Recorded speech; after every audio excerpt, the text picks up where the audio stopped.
In this video, I want to show you how to create your own family or structural column. So please go to File, go to New, Family. I want to select the metric template, so I need to find this folder, Family Templates, and there I go to English and need to find metric structural column, this one. I need to clean this template a little bit, so please delete this, and please go to family types and delete these two parameters, because if I hover over them, you can see that they are family parameters, which means we can't use them in annotations. So please delete them. So delete and delete. And we are going to create a really basic column. So now I want to create a rectangular column. So first I select these two reference planes and I set that they define origin. This is the first thing I need to do. The next thing I need to do is to actually create the mass. In this example, I will show you how to use extrusion. So please select a reference plane, because we need to define the left, right, front, and back face. We are in a floor plan, and I need to define the width.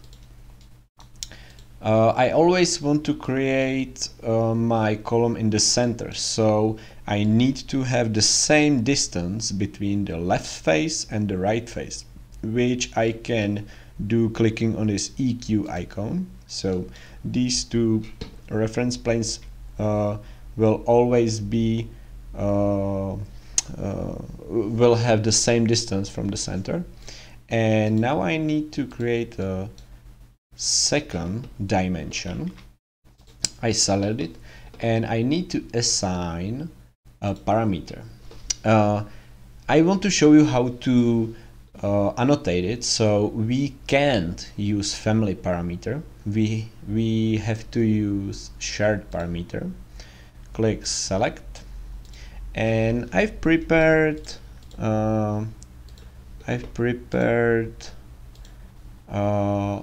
this file, which you can use. So I will browse it a little bit. I hope it's the same.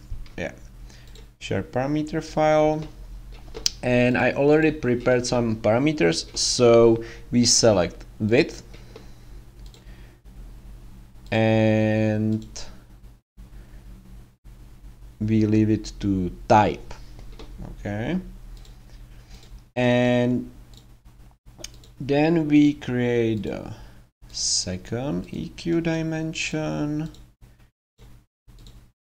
This one we can call probably length. So again, we assign a parameter, for example length, and this time we select instance. I want to use instance so you can see the difference between type and instance. So hit OK. So we have width and length. Right now we can change it if we want to. Also we should save it. So rectangular column, save it. And now I need to create a mass, so I go to create. Now I want to use extrusion, so I select extrusion. I draw the sketch, and I need to somehow link these lines with these reference planes. The first way how to do it is to move it back and forth and lock it. Another way is to use line. So we first click on the reference plane, click lock, or we can select lock here, and we don't need to click on the locking icon anymore. And now when we have the sketch, we can finish it.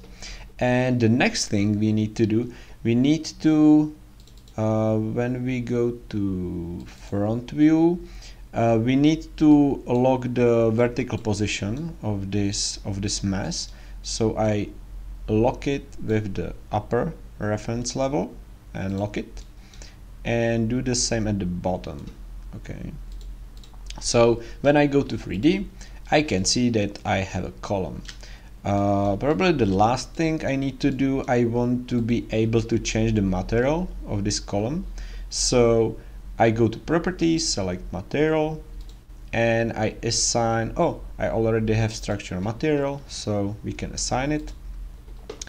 But I want to check if it's, yeah, it's built-in parameter. Perfect. So we can annotate it. Okay, so we hit OK, and we can okay, I don't want to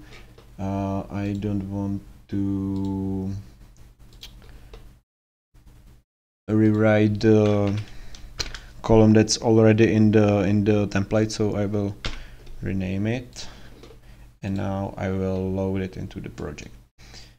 And the last thing I want to show you now is the difference between the type and instance parameter. When I copy this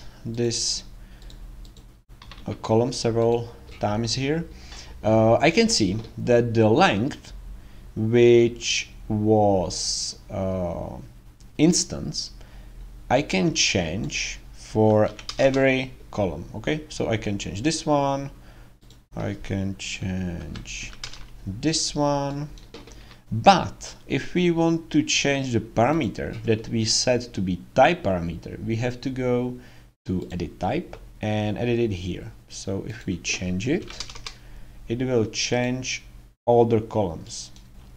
If we want to have multiple types, we need to go edit type, duplicate, and let's say this one the 300, so we make it 600. So this one we can have like this.